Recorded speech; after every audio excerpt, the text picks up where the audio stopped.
ये कहानी 5000 साल पहले की है, जब प्राचीन मिस्र में एक जालिम राजा वहां के रहने वाले सभी जनजातियों को मारकर उस इलाके पर कब्जा करने आया था।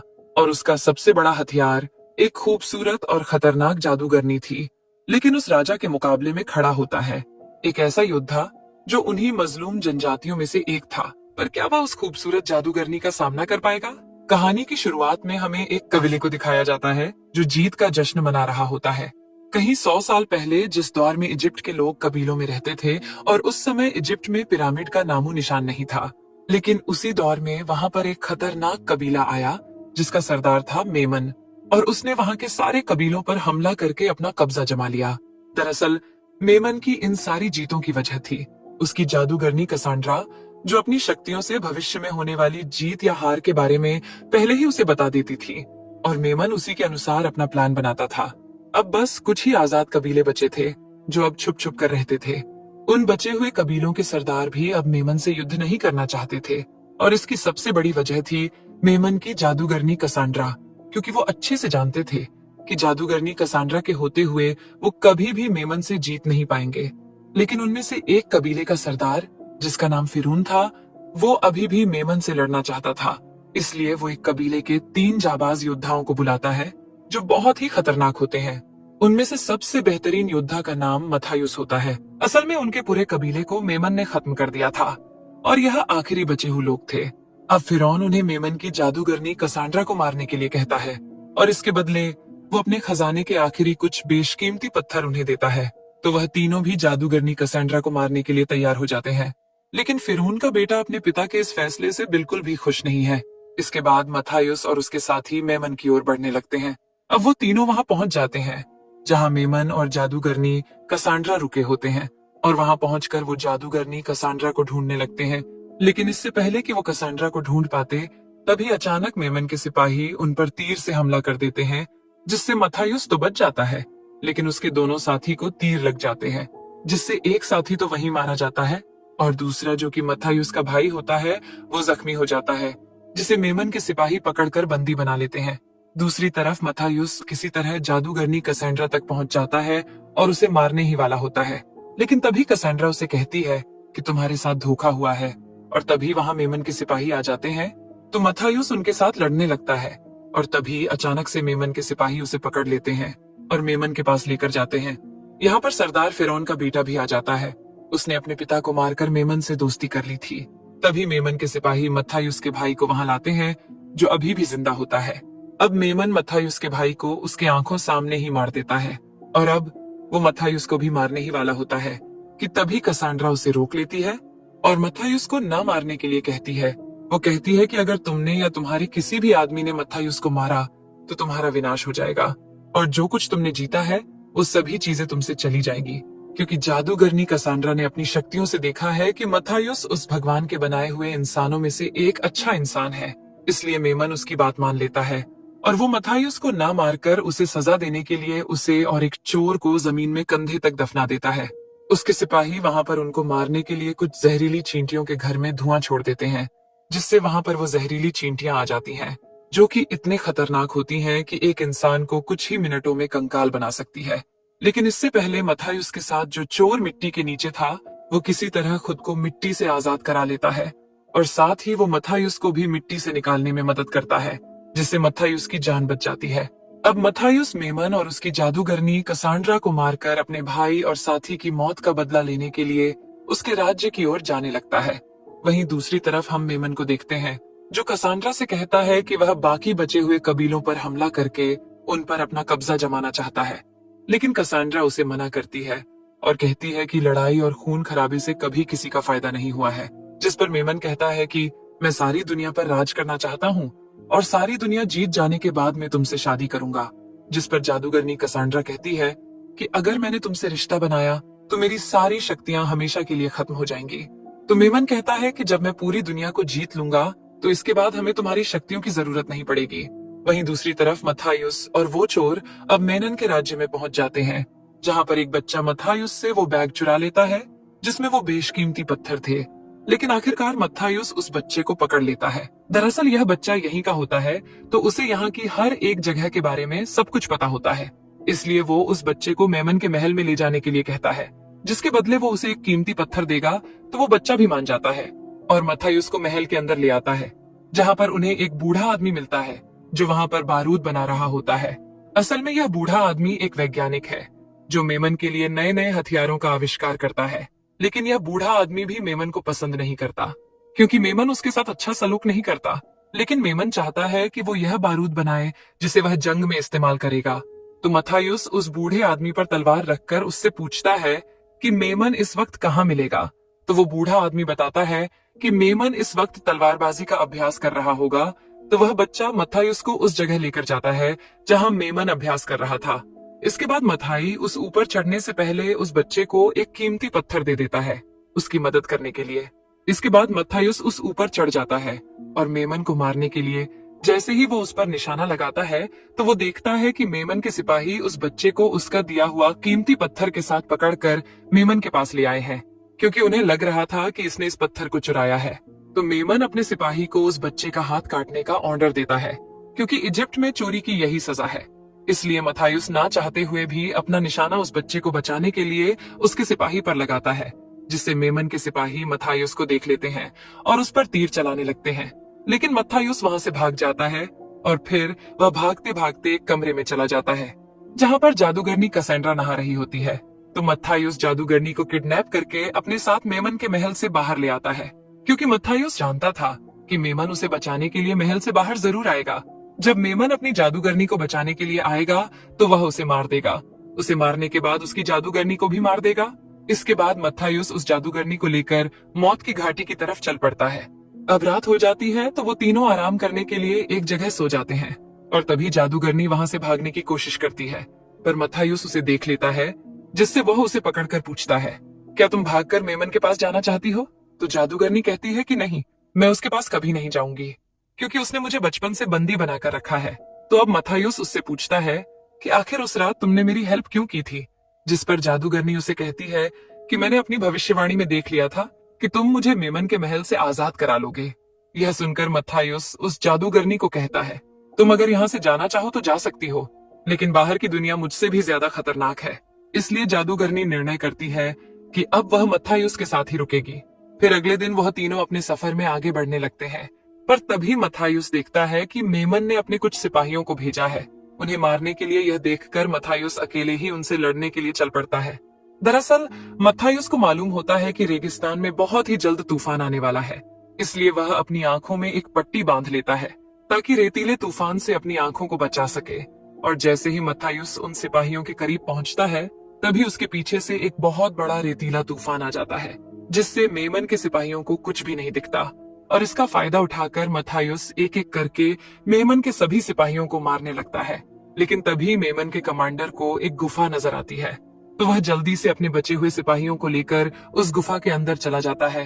फिर मथायुस भी उनके पीछे उस गुफा में चला जाता है और फिर अंदर आने के बाद मथायुस एक एक करके उन बचे हुए सिपाहियों को मार देता है।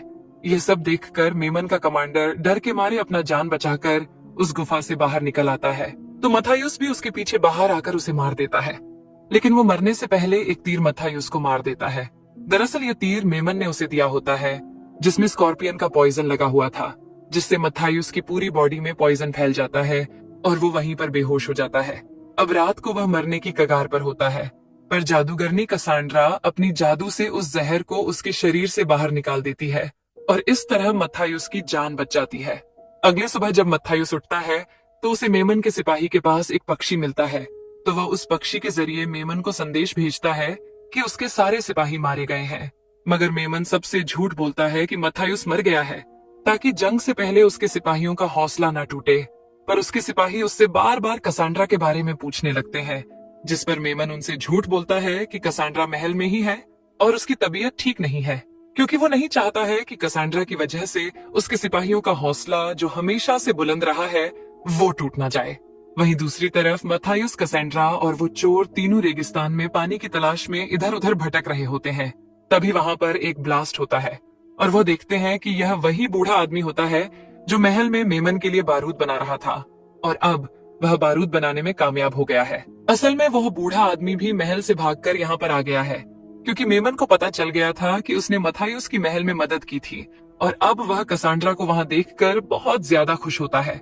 इसके बाद यह चारों मिलकर पानी की तलाश में आगे बढ़ने लगते हैं और अब आखिरकार उन्हें एक जगह पर पानी मिल जाता है।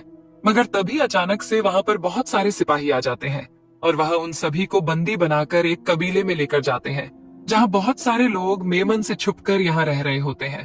तभी उस कबीले का सरदार बाहर आता है, जो मथायुस को पहले से ही जानता था, लेकिन यह दोनों एक दूसरे को बिल्कुल भी पसंद नहीं करते थे। अब कबीले का सरदार उन सबको मारना चाहता है, लेकिन तभी वहां उस कबीले की रानी आकर उसे ऐसा न करने के लिए कहती है।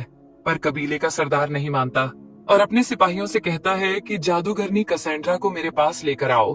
तो मथायुस उस कहता है कि जो भी जादूगरनी कसांड्रा के पास आएगा उसे पहले मुझसे लड़ना होगा, जिससे कबीले के सरदार को गुस्सा आ जाता है और वह मथायुस से लड़ने के लिए आगे आता है। अब मथायुस और कबीले के सरदार के बीच लड़ाई शुरू हो जाती है, जहां कबीले का सरदार मथायुस पर भारी पड़ रहा था, लेकिन उसके इतने ताकतवर होने के बाद भी आखिरकार मथायुस उसे हरा देता है और उससे कहता है कि हम दोनों का दुश्मन एक ही है और वो है मेमन, इसलिए हमें मिलकर उसके खिलाफ लड़ना चाहिए, ना कि आपस में। तो कबीले का सरदार उससे पूछता है कि आखिर उसकी इतनी बड़ी फौज का सामना कौन करेगा, जिस पर मथायुस कहता है कि हम सब मिलकर करेंगे। तो कबीले का सरदार मान जाता है और उन्हें कबीले में रहने की अनुमति दे देता है। अब रात होती है और कसांड्रा के पास एक छोटी बच्ची आती है। तभी उसे एक विजन आता है, जिसमें वह देखती है कि मेमन ने उस कबीले पर हमला कर दिया है और पूरे कबीले में तबाही मचा दी है, जिसमें बहुत सारे मासूम लोग भी मारे गए हैं। इसीलिए वह परेशान होकर मथायुस के पास जाती है और उसे अपनी विजन के बारे में सब कुछ बता देती है, जिस पर मथायुस उससे कहता है मेमन की मौत मेरे हाथों होगी। तभी कसांड्रा को फिर से विजन आता है और इस बार वह देखती है कि मथायुस को एक तीर आकर लगता है, जिससे वह जख्मी हो जाता है और अपनी जिंदगी की आखिरी सांसें ले रहा है। फिर कसांड्रा होश में आने के बाद मथायुस से कहती है, अगर तुम उसके सामने आओगे तो मारे जाओगे और यही तुम्हारी तकदीर में है। जिस पर मथायुस कहता है, मैं अपनी तकदीर खुद लिखूंगा। फिर वो दोनों धीरे धीरे एक दूसरे के बहुत करीब आ जाते हैं और जैसा कि कसांड्रा ने पहले कहा था कि अगर वह किसी के भी करीब आएगी तो उसकी सारी शक्तियां चली जाएंगी, इसलिए अब उसकी सारी शक्तियां चली गई हैं। और अब रात को ही कसांड्रा वहां से मथायुस की ऊंट को लेकर मेमन के महल की ओर निकल जाती है, क्योंकि वो यह नहीं चाहती कि उसकी वजह से कबीले के मासूम लोगों की जान जाए।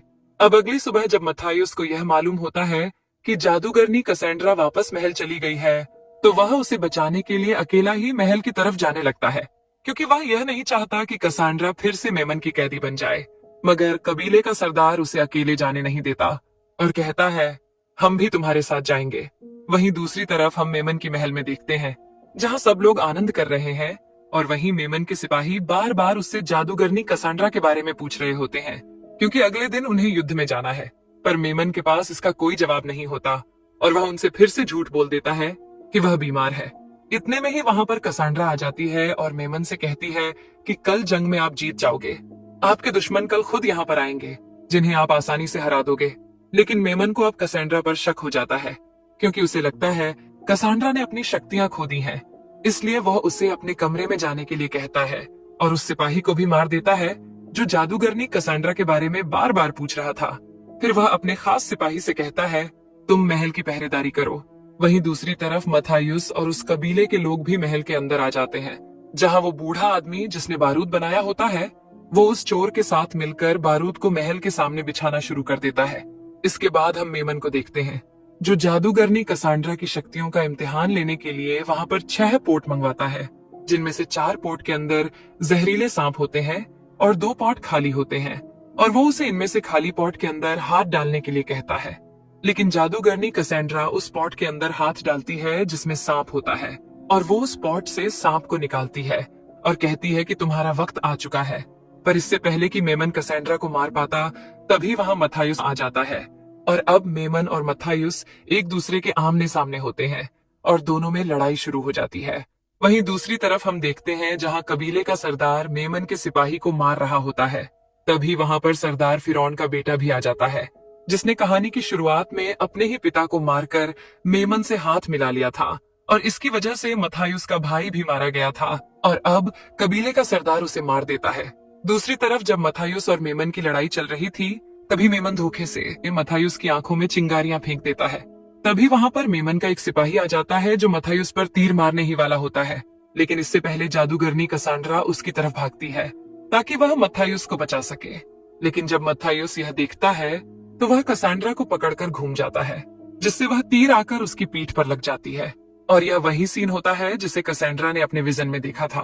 तभी वो सिपाही अपनी तलवार लेकर मत्थायुस की तरफ बढ़ता है, लेकिन इससे पहले कसांड्रा उसे मार देती है। वही मत्थायुस, जो अब बहुत ही जख्मी होता है, तभी उसे वहां पर पड़ी हुई एक धनुष दिख जाती है, जिसे वो उठा लेता है और अपने पीठ पर लगे हुए तीर को निकालकर मेमन की तरफ निशाना लगाता है। वही मेमन, जो कि इस तरह के तीर को रोकने में माहिर होता है, लेकिन इस बार तीर इतनी ज्यादा तेज होती है जिससे तीर सीधा जाकर मेमन के सीने में लगता है और मेमन महल के ऊपर से गिरने लगता है। उसी वक्त वो चोर भी बारूद में आग लगा देता है और वहां एक बहुत बड़ा धमाका होता है और मेमन सीधा जाकर उस आग में गिरता है, जिससे वह जलकर वहीं मर जाता है। इस तरह मेमन का अंत हो जाता है और अब वहां सब लोग मत्थायुस को अपना राजा मान लेते हैं। फिर हम अगली सुबह का सीन देखते हैं, जहां कबीले के सभी लोग वापस अपने कबीले जा रहे होते हैं। अब वही कबीले का सरदार, जो अब मत्थायुस को अलविदा कहकर वापस अपने कबीले की ओर निकल पड़ता है, वही कसांड्रा मत्थायुस से कहती है कि अब हमारे राज्य में सुख और शांति आएगी। जिस पर मत्थायुस कहता है, मैंने सुना है कि अगर तुम किसी के करीब आओगी तो तुम्हारी शक्तियां चली जाएंगी। तो फिर तुमने ये सब कैसे देखा? तो कसांड्रा उसे कहती है कि मैंने झूठ कहा था, मेरी शक्तियां मेरे पास ही हैं। इस पर मत्थायुस पूछता है कि आखिर कब तक राज्य में सुख और शांति रहेगी? तो कसांड्रा कहती है, कोई भी चीज हमेशा के लिए अमर नहीं होती और यही हर राज्य की तकदीर है। इस पर मत्थायुस उस कहता है कि हम अपनी और इस राज्य की तकदीर खुद लिखेंगे। फिर दोनों किस करने लगते हैं और इसी के साथ यह कहानी यहीं पर खत्म होती है।